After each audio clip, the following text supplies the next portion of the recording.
Okay, now we are in the D form, D shape, around here, and we have learned two chords and two arpeggios. C major chord, which is the 1 chord in the key of C, and A minor chord, which is the 6 chord of the key of C. Now we wanna learn the 3rd chord, so we can practice a little later on with 3 chords, so we can have a song-like structure with 3 different chords. And we are going to choose the 5 chord from the key of C. And here we have the C. If we count to 5, 1, 2, 3, 4, 5, we get to this point, and it's the G note over here. And so we are going to construct a G major chord. It's the 5 chord in the key of C, and it's a very important chord. Historically, it has had the function to lead back to 1 chord. So usually the 5 chord is before 1 chord, and so it has been very usual chord in most of the songs, I guess. Nowadays it does the same function sometimes and very often still, but of course it don't always need to be before 1 chord. It can be in other places also, but it's very used, and so it's good for us to learn it and to learn to listen how it sounds in the key of C. Okay, and so we have found the G note here, and because we know that this shape is the octave shape, we know that here's a G also. And with the other rules we do know, we know that in the same fret but 1 string down, there's the 5th.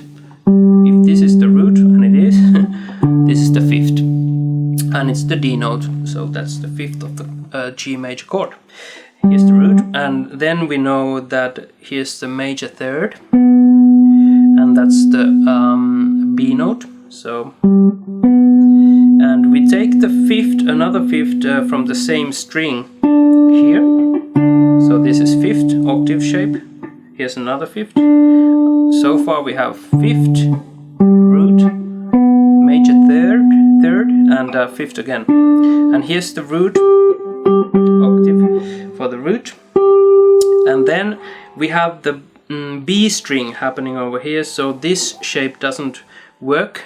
We have to lift this 1 fret higher, so it becomes like this. There's the major 3rd, B note, and then we have the 5th of the chord in the high E string, 10th fret, the D note. So let's put our fingers like this, index finger in the 9th fret, and middle finger 10, ring finger 11, and pinky on the 12th fret. And I call the numbers of fingers, so we play the arpeggio together like that. Low E string we have 2, next string 2, that's the root, next string 1 and 4, next string 4, there's the root again, next string 4, and next string 2. Okay, that's the whole arpeggio.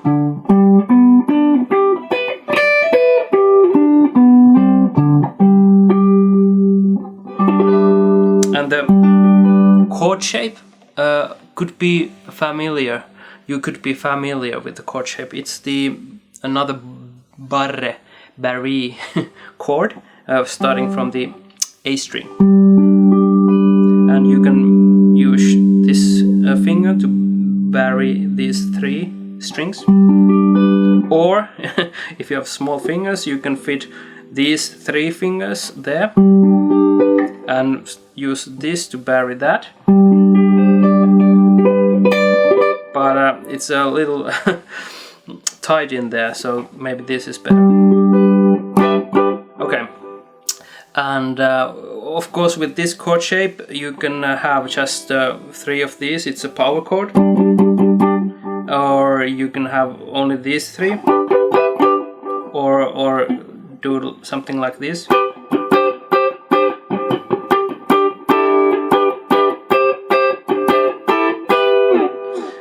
By moving that.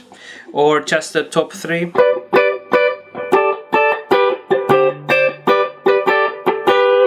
Something like that. So be creative and choose wisely how many of the strings you want to play at each given situation. And then the arpeggio, we will next be practicing the arpeggio so that it's smooth and you can play it freely from your muscle memory.